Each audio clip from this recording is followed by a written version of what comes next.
The portfolio only went up 27 because, again, part of it's in bonds, so you don't quite make as much when it goes up. You don't quite lose as much as when it went down, so you have slightly lower volatility. Again, we take out the $50,000, and we continue to do this based on which segments have done really well. If the bonds do really well, we want to try to keep them at about $300,000 for this scenario. And if in your personal scenario, as your portfolio grows over time, if you want to start taking out more money, we might want to adjust the size of the conservative part, and that can also change year to year depending on what interest rates are available and how much the bonds can generate in cash flow. So it's all more complicated than this, but again, I wanted to give you this example. So 2010, the market goes up. 2011, it barely goes up. 2012, it goes up. 2013, it's up over 30%. 2014, it's up. And 2015, depending on how you measure it, you were pretty much even or up 0.4 or 1%, again, depending on which measure you look at. And so the end result is that at the end of 10 years, including the single biggest one-year drop in the last 47 years, and probably longer, that's just the data I happen to have at my fingertips, your portfolio has grown from 1 million to 1.267 million. I'm sorry, 1.266 million. So it's gone up a good 26%, 27%, even with taking out $50,000 a year. Now, if you compare that to simply being in the U.S. stock market and facing the full exposure and risk of the stock market, you would have slightly more money because of all those up years after the down year of 2008. You would have 1.288 million, $1,288,000. So in this scenario, you would actually have more money if you were 100% exposed in just the U.S. stock market. The blended portfolio with bonds and international and all these different things and taking money out of what does well or doesn't do well, what does well, you end up with about the same return with a whole lot less volatility. And when the market does go down, you lose a whole lot less, in this case, at least $100,000 better. So you have lower volatility. You have the ability to weather through a drop better. And this is in a time period where the stock market has averaged about 7.3% return per year over 10 years. So the blended portfolio and the strategy of how and when to take out money resulted in very similar returns. Now, if you took no money out, or you need no money, or the market makes normal 10% returns, you would expect the market to make considerably more money than a portfolio that has a bunch of bonds and conservative investments. That's how it works. But when you're in retirement or getting close to retirement, you want to really kind of limit that shock and or know for sure that you have the money to pay those bills, because the market doesn't always return 7% over a 10-year period. The single worst 10-year period in the last 47 years at least was minus 13% total return. But the philosophy would still be the same. As long as you have a generous portion in bonds, you can pull out of that for 10 years.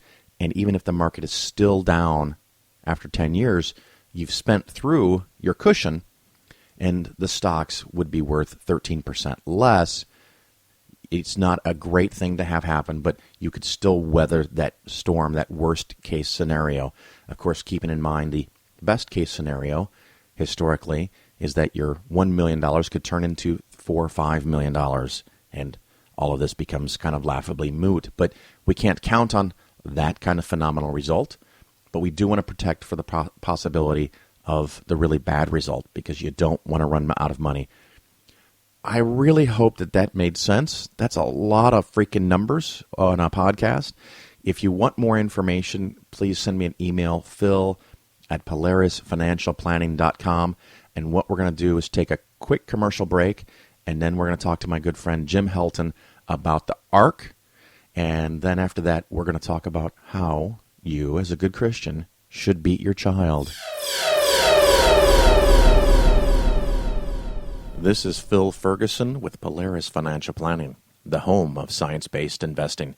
I see people owning really bad investments all of the time.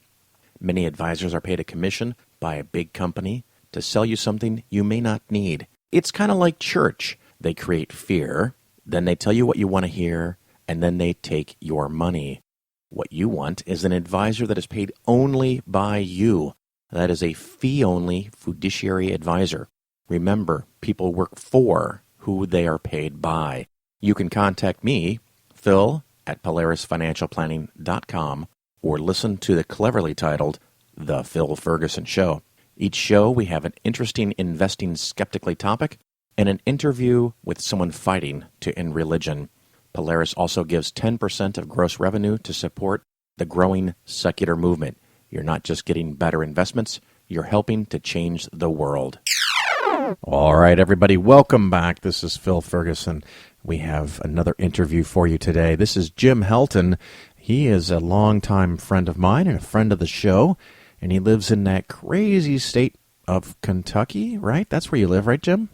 Correct. Home of the Ark Encounter and Creation Museum. Oh, how exciting. And you are working on a very special event this summer. What is that all about? We're putting up a billboard. We're attempting to put up a billboard to counter the Ark Encounter, and we called it Genocide and Incest Park. Nice. The problem we're having, though, is we had agreements with Lamar, who said they would put it up, but once it hit the media, they backed out and said they wanted nothing to do with it. And then Lamar is the billboard company. Yeah, they're the national billboard company, and here locally they will not put it up. Weird. So we went to Plan B, and Yeah. a mobile billboard company contacted us and said they would put it up. But then after driving down there, he feared for his life and his personal safety, so he backed out. And we have $11,000, and there's no company in Kentucky so far that will take our money. That is weird. Yes.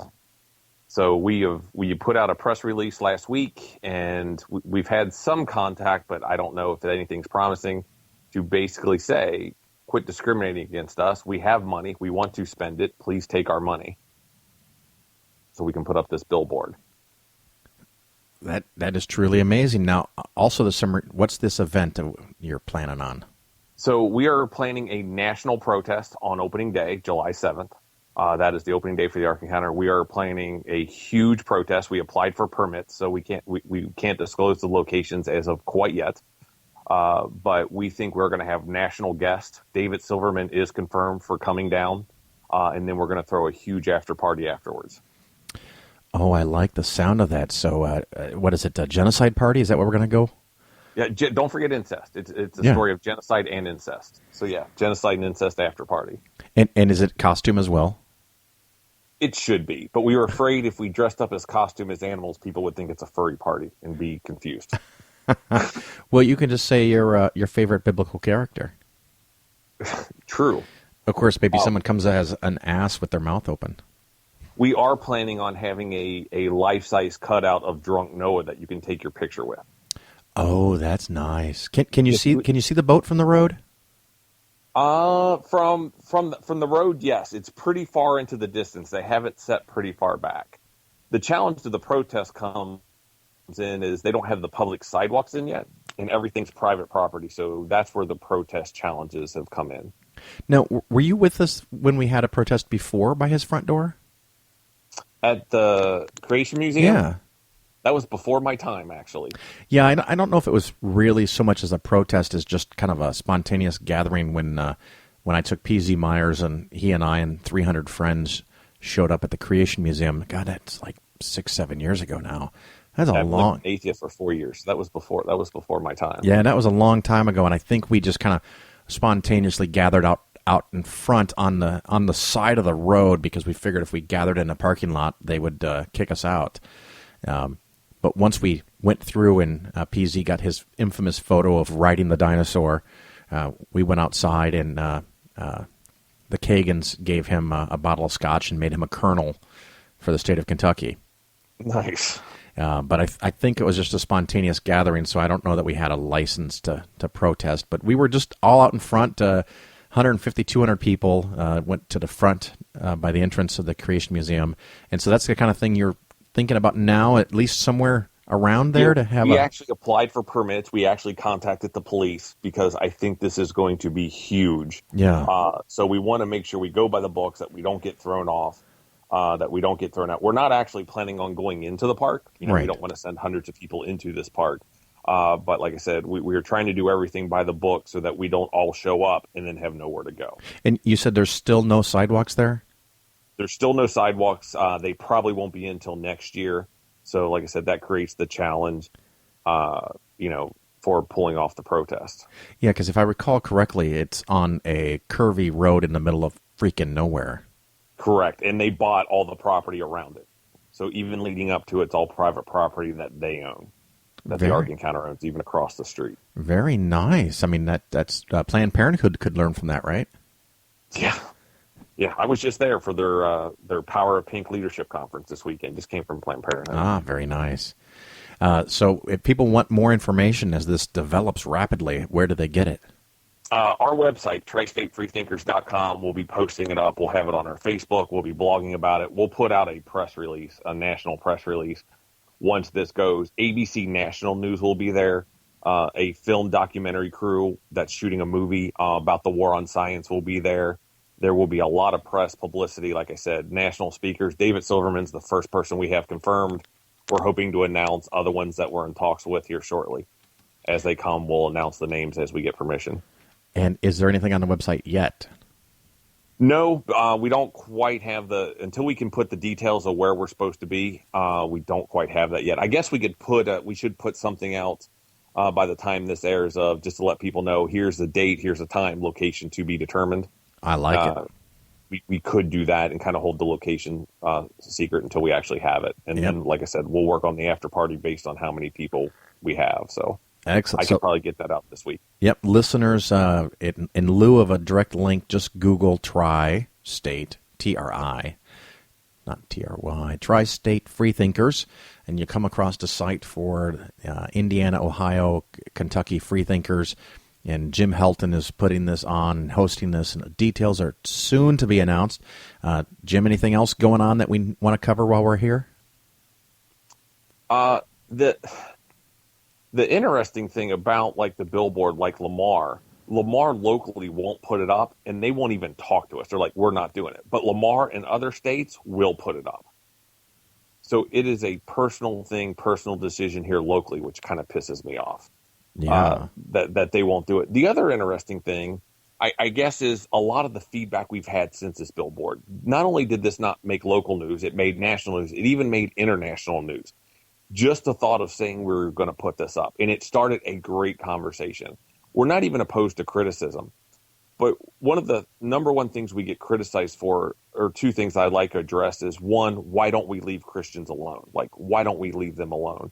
And we're okay with them building a park. But keep in mind, they're receiving $18 million up to in state funds while maintaining their hiring discriminatory practices, not hiring gay people, not hiring atheists. This is not okay.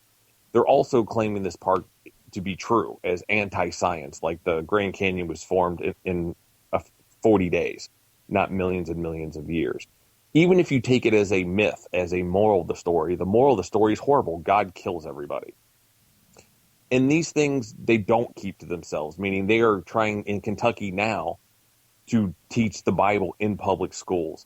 There is abstinence only till marriage sex in our schools now. We tried to get a bill passed that said sex had to be medically accurate. Right. And they denied it. They're like, no. So they don't keep to themselves. So that's why we are going on to the attack with this thing.